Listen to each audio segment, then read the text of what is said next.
What's up, everybody? Welcome to the Make Our Music podcast. And today we're going to go over the hero's journey, the come up. And we're going to talk to Prospect Hill and how they went about getting to the level they got to and the process that happened. We have Johnny Roberge and Mark Roberge. What's up, guys? Yeah, so guys, tell me, I know you guys are cousins, but when you were younger, what was the relationship like? Was there music involved when you were younger? How did this even happen, We were pretty close. I mean, definitely. And I know, like, when I was a kid, his dad played drums, my dad played guitar. So I feel like when I was a kid, I played in the school band, 4th grade, right? And I remember going over to Mark's house, and I don't think you were into the drums just yet, but your dad had a drum set. And I think, like, even just like me, I probably had like sticks and pads, was interested in your dad's drum set. And then whatever happened, you just like, you started playing drums. And I'm like, okay, fuck yeah. And then music wise, I remember you came to me or whatever. We went on a fishing trip and you were like, dude, I'm starting a band. He's like, and I think it'd be sweet if you played bass. So I was like, all right.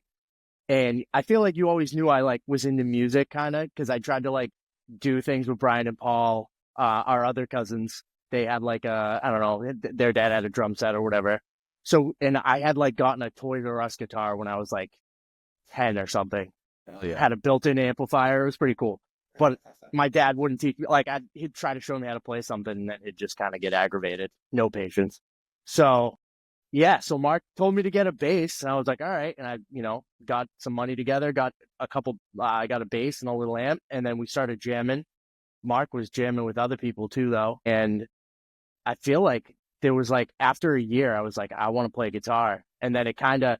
From there, like we made a definitive thing, like, all right, we're going to start a band and like instead of playing around with all different people and like, we were like, all right, we're going to actually start a band. And Mark, How old were you then? We were probably 14, 15. Yeah, 14 years right. old. Yeah.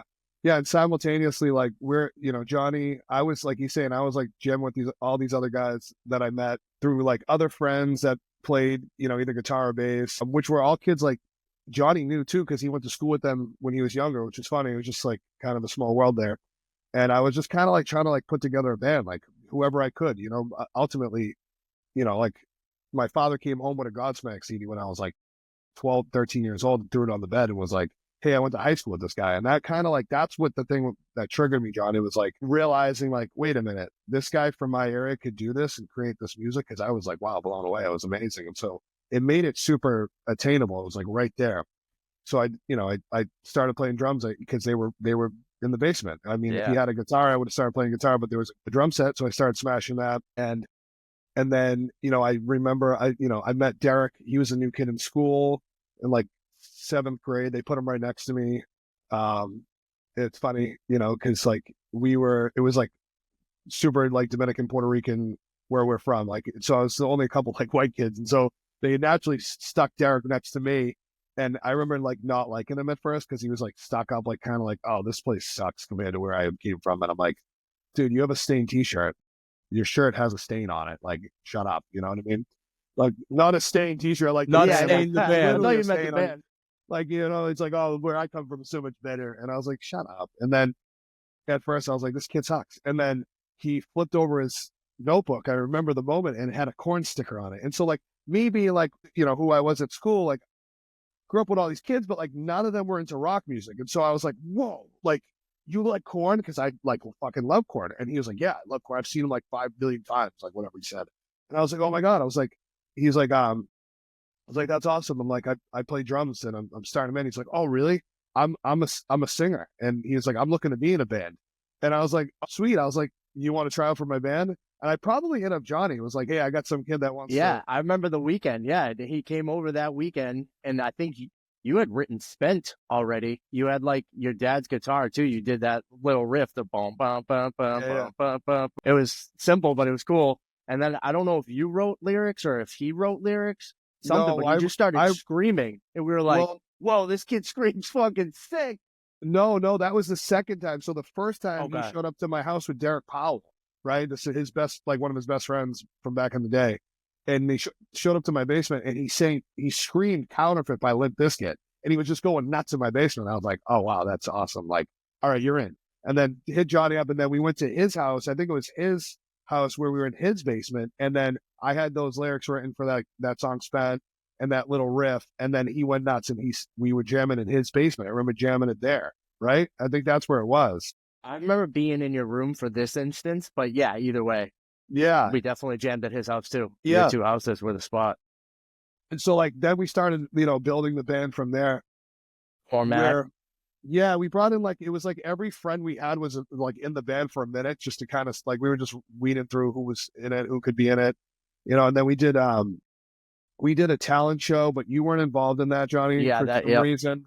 I think that was before we were gonna actually establish a band before we did like Sick and stuff. So that I think that's like in the time frame when I don't know, but yeah, it gets a little murky. There's so much, and then I know that eventually, the band settled and the band ended up becoming Panacea, which is basically Prospect Hill with a different lead singer at the time. It was, Derek playing guitar, Johnny playing guitar, Edgar playing bass, I'm playing drums, and we had a kid named Tom Madden singing. And we were like crushing it with like the hall shows, right? We were selling out hall shows in Methuen and local, right? It was like you were still kids then. You guys were still kids. Still kids. Well, yeah, it was just like 15, the whole 16. high school would be there, and it was just like we have video of it. It's so badass.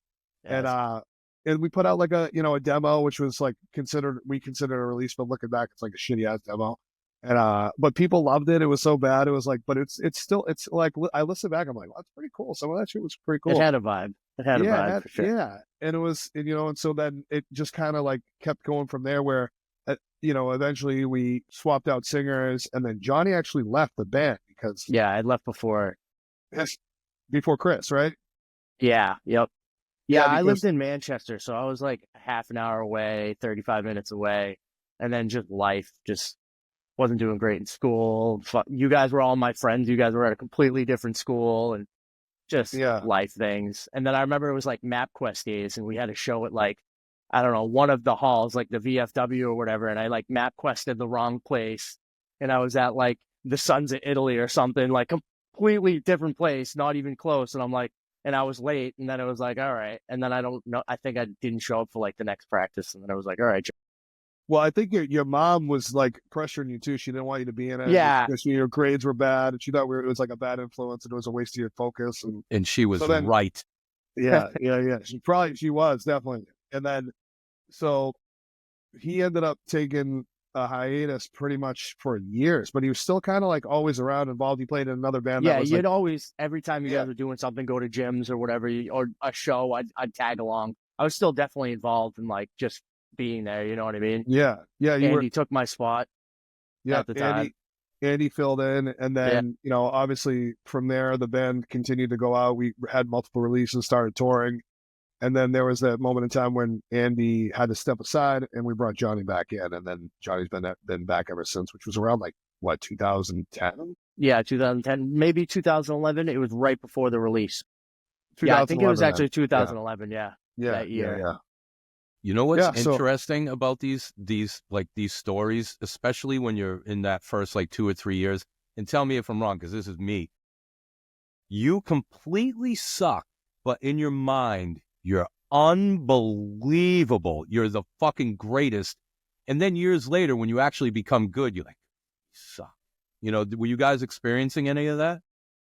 Oh, yeah. Yeah. I remember thinking like, we were like, because, when you're at that age and in that pool of like other bands, you're just comparing yourselves to all the other shitty high school bands. So in that moment, we thought we were the best high school band. We were killing everybody else, right? And there was almost like this like little weird like war competition of like the other high school bands, right? And so it's funny because like I still know some of these guys, and one of them is, he's always been like that like little critical asshole. And it's funny because like we'll still go to war with him on the comments, but it's kind of like a funny thing now. It's become like it's our own thing. And it's just funny how that like worked out, right? It's like you have like all these other guys that play around you, and then it's like everybody's bad. Like we were all bad. Like everybody's. But like, we were the best out of the bad. The best at the worst. We were the best, shittiest band in the area, right? So we had that Palladium battle of the bands thing that we played at the Palladium, and we ended up winning that. So that kind of solidifies it too. Even though we were bad, we were number one at something. We won it 2 years in a row, actually. Yeah, that's super cool. In these periods when things are so exciting and you think you're so goddamn good, what challenges happen? Like, how do you overcome challenges? What do you ignore them? Like, what's going on? Like, how do you get to the next level and kind of wake up from the fog of thinking you're good to actually become better? Well, it's funny. I actually just had this conversation recently with somebody where, you know, the drummer of Red Crown, who we work with, he was like, "Hey, when did you start playing to a click track?" And I said, "Oh, I got a good story on that." Like, I went in and started working with Anthony Resta, because I remember going into the studio with you, Jim, for that first record, Out of the Ashes, and we tried with like me playing to a click at first, and then you're like, "Fuck it, scrap it," like, because I couldn't do it. Like, I never played to a click, so I just wasn't there, and so we scrapped it, and that whole album's not to a click, and you can tell. And then we ended up going in with Anthony Resta for a single, and he forced me to do it, and I sucked. It was trash, and that was like that pivotal moment where I was like, I got forced into doing it, and I was like, okay, you know, I got to either elevate or fucking step aside. And so that was the mentality on it, and I ended up elevating, and obviously working with, you know, like someone from you, then to Anthony Resta, and that's where things started changing. We started working with people that were more experienced writers and producers to then help elevate us and get us to be better players, better songwriters, and just better overall, you know, like producers ourselves. And so that was a big wake up call. And that was a pivotal moment for me personally and for the band, because then we had to elevate as a collective. And, you know, that song definitely did some work for us. It changed our perception of like what level we were at pretty much overnight once we released it. And there was, you know, massive like, fan attention from it, but then also industry attention. And we were starting to get picked up by radio stations and getting put on full rotation and getting offered bigger shows. So that was a big pivotal moment. I'd say always working and elevating with somebody that's better than you are, you know? For sure. Honestly, over the years, I mean, I've produced a lot of records, and anytime a band decides to start using a click, and it's always a moment where it's kind of like a growth moment where they're like, sometimes a drummer or anybody in the band will be like, "No, we don't do that. We like to keep it real." No, you don't. You just don't have the skills. And when they finally like relent to doing that, I've seen so many bands level up at that point. It's kind of a common story. It's funny. A lot of these things are completely common stories that happen all the time. And, you know, a lot of the bands have the same stories, which is really interesting. But you mentioned radio, like, so you're a few years into it. You guys are actually touring and playing everywhere at this point. As far as like radio is concerned, was it local radio, or did you guys get picked up initially for some of the wider stuff that ended up happening for the band? Like, how did that begin, the radio thing? Yeah, Mark would have to speak more on that for the beginning. But what, like AAF and stuff would play probably the after hours. Yeah, Bay And State then Rock. I know Maine, there was a couple Maine networks Maine, that, for sure. yeah, had picked it up and it started putting like Breakdown on full rotation. So it was Breakdown. Nothing even local before Breakdown, which you did with Anthony Resta. That was kind of the catalyst. I believe there might have been some local stuff, like maybe when they had Jeremy singing, there might have been something, and that might have been like the Carmelita stuff or whatever, like the late night, whatever. But yeah, I'm not entirely sure. Yeah. Well, I know that the Sirius radio picked up with Breakdown, and that wasn't even in the backyard. The I think that was Sirius Portland, maybe? Octane was Come Alive, actually, that got on there. And that was cool. Can you guys hear me?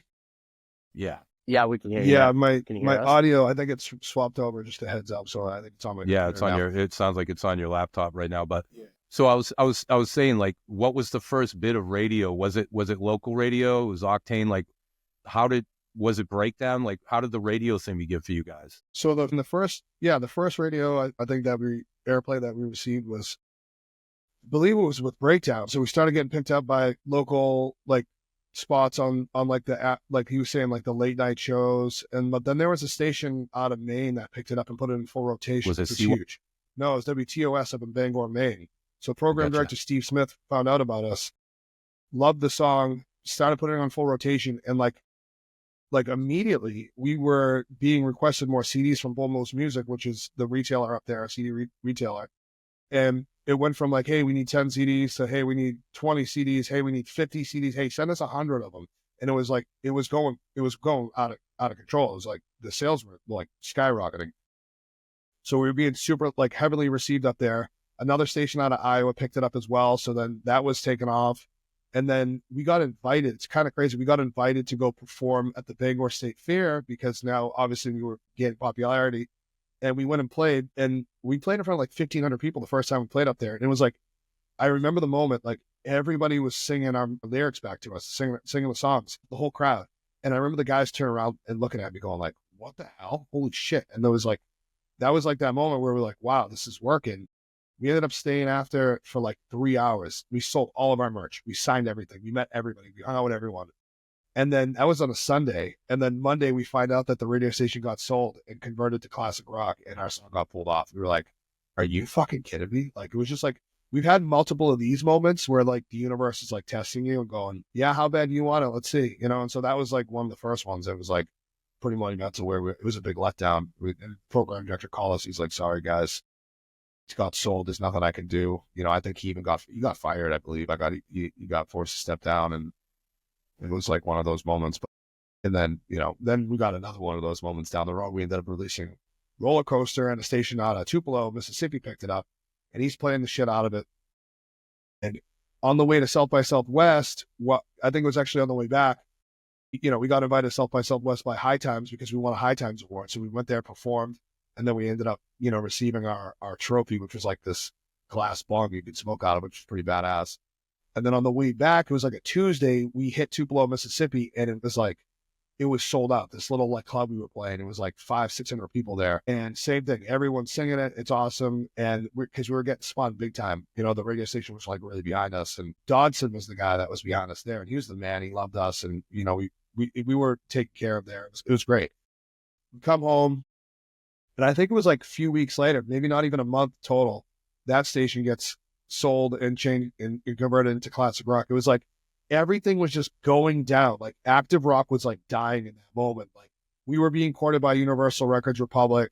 They were keeping an eye on us. They loved everything we were doing. And then all of a sudden, like they just fired basically their whole staff and just kept like Godsmack and cut all the rest of their rock acts and like moved towards like focus on pop and alternative. But it was just bad timing for us. It was like literally we were at the tail end of like the active rock, like smash. You were at the beginning of it actually too, Jim, with your band. Yeah. Well, I think a lot of bands have the same story because a lot of our friends that came up in bands, we're all obviously in the same time frame of roughly a decade when music was peaking, rock music anyways, was peaking, and then it really just hit the gutter by what would you say was that maybe 2012, 2015, things really started to kind of fall apart? Yeah. It was like probably, that's when kind of we took a hiatus actually. So in 2015, we stepped back, and, that's when I joined forces with you. We started Red 13 Studios.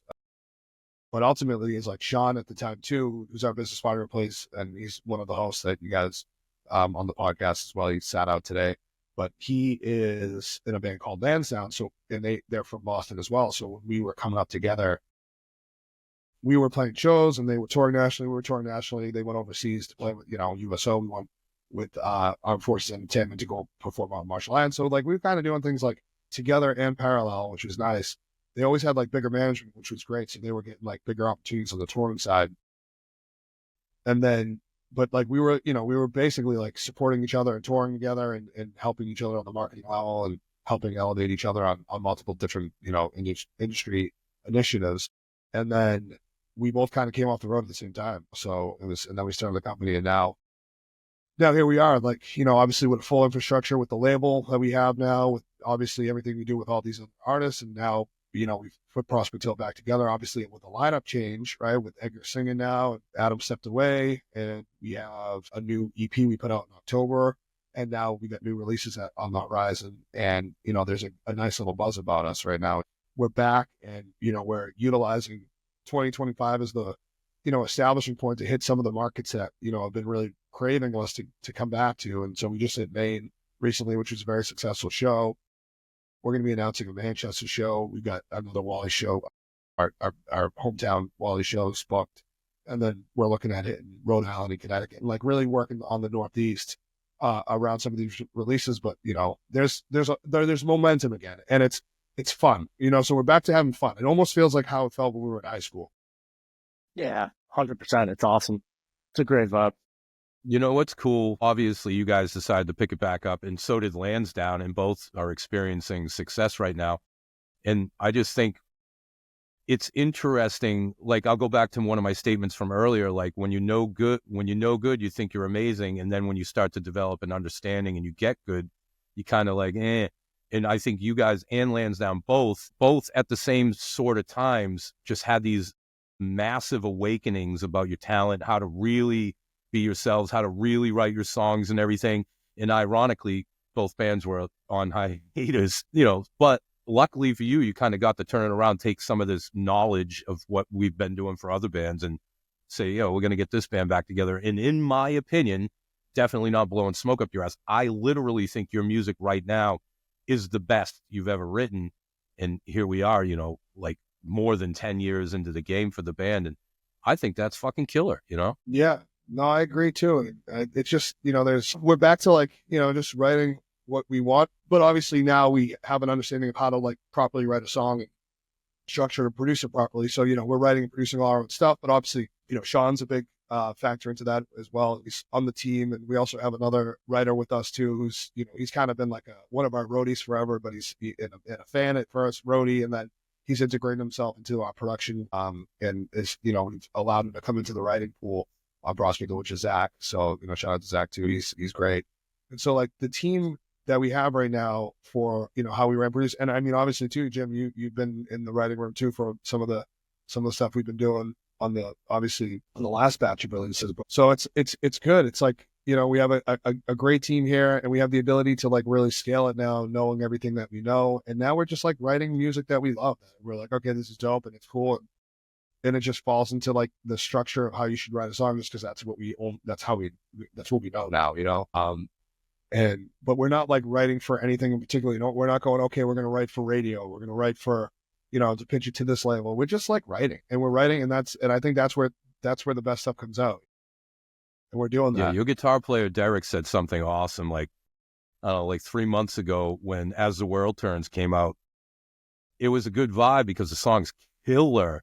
But your guitar player was like, yeah, we don't give a fuck. Like, I want to write music that makes me feel like I felt like when I heard Korn back in the day or whatever, that. And I thought that's a smart statement, because if you're making music for any other reason, your music stinks. And I don't care how good it is. It still stinks. It's not real. It's not from the heart. And I just thought that was you should write songs for that reason, for me anyways. Yeah.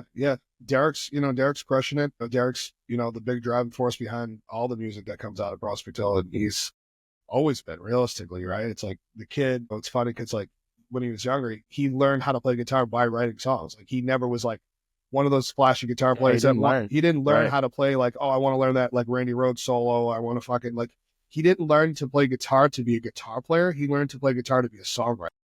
And that's like always been his thing, right? It's funny. Dude, hold on 1 second. I literally was on YouTube this morning at like 7 a.m. with my guitar and shit, and I was relearning Crazy Train, the Randy Rhoads solo. Yeah. And the fact that you just said that is blowing my mind. That's kind of weird. That's funny.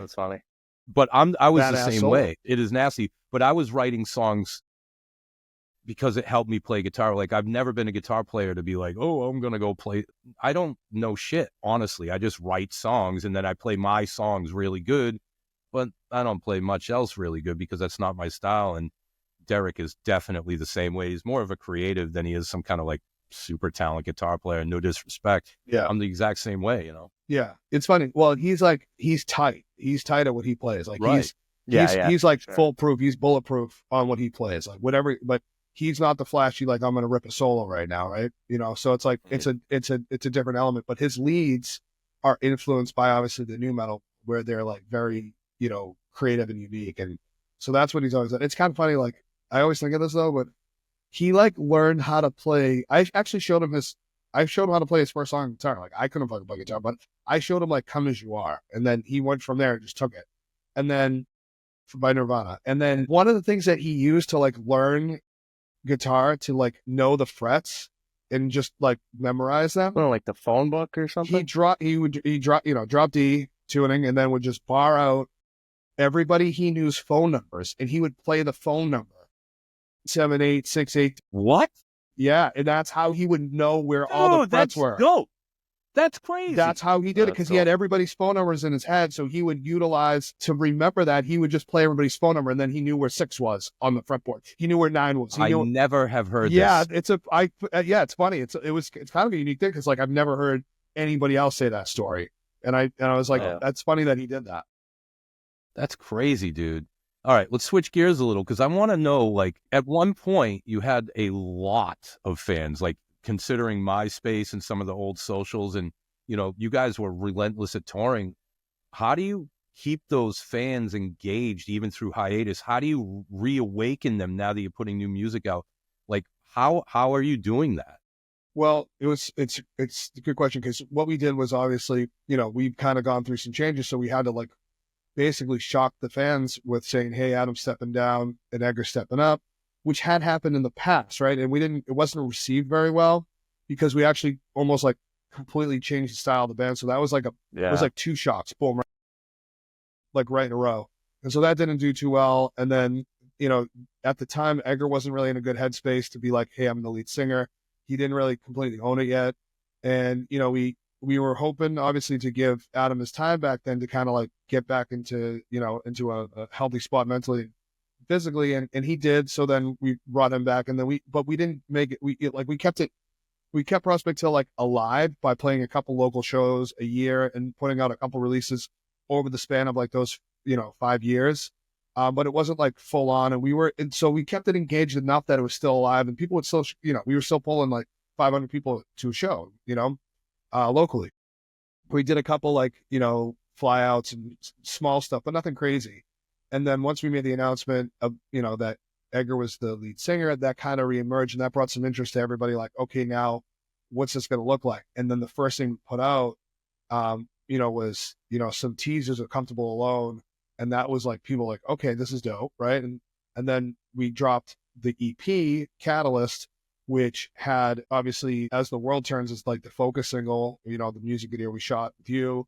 And we put that out, and that, you know, really gained traction, and the fans like really received what we were putting out. They loved the EP, and they loved the video, and they loved all the new branding and everything. But even like prior to that, what we did was we started priming the email list. We started priming the Spotify listeners by utilizing Spotify Showcase ads to then make sure that we were getting back into people's playlists, so that they were like, okay, and they were following us, so that we would get added into their release radar. And so we did the same thing with the pre-save on the EP. We made sure that everybody on our email and text message list and on our social medias, everybody was pre-saving it. So when we did drop it, it was nice. We got actually added into an editorial. As the World Turns got added into Spotify's hard rock or rock hard editorial, which was nice. So that was like, hey, we're back. And immediately song 1, we're getting added to the editorial, which was awesome. And then, you know, we would play some shows, and the shows were packed, and Edgar crushed it live, and everybody was impressed. Like, everybody, you know, if they were there to see if he was going to take, he did it, right? And if anybody was there to support him, they did. And it was like, it was great. He crushed it. And it was that like pivotal moment where everybody was like, okay, we fuck with this new setup. And now we just did it in Maine again too. And everybody there was like blown away. Everybody was singing all the songs. So, and people are, you know, we're still performing the old songs, you know, those are songs we wrote. I mean, you know, Derek wrote, you know, pretty much all that music, and 90% of them, I wrote the lyrics and melodies for those. So it's like, those are our songs regardless. Like, yeah, Adam's on those, but those are our songs, you know? And so, Right. And now they've taken a life of their own, because the fans love him and they want to hear him. So, and Edgar's crushing him. He sounds so good on him. And we've, you know, made a couple alterations just to bring the energy up on some of those songs. Ultimately, because he has the ability to do that. Obviously, there was some suppression in Adam's range that we always had to be focused of, because he has such that you know, that low tone. We don't really have to worry about that anymore. And Edgar can, you know, really bring that energy with his range, which is, it's awesome.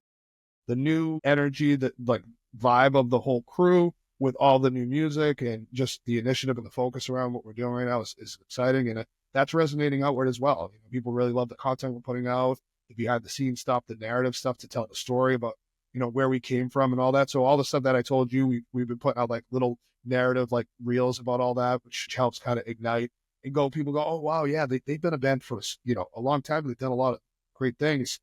And this band has had, you know, multiple singers, right? So it's like, but the core lineup is still there. It's us.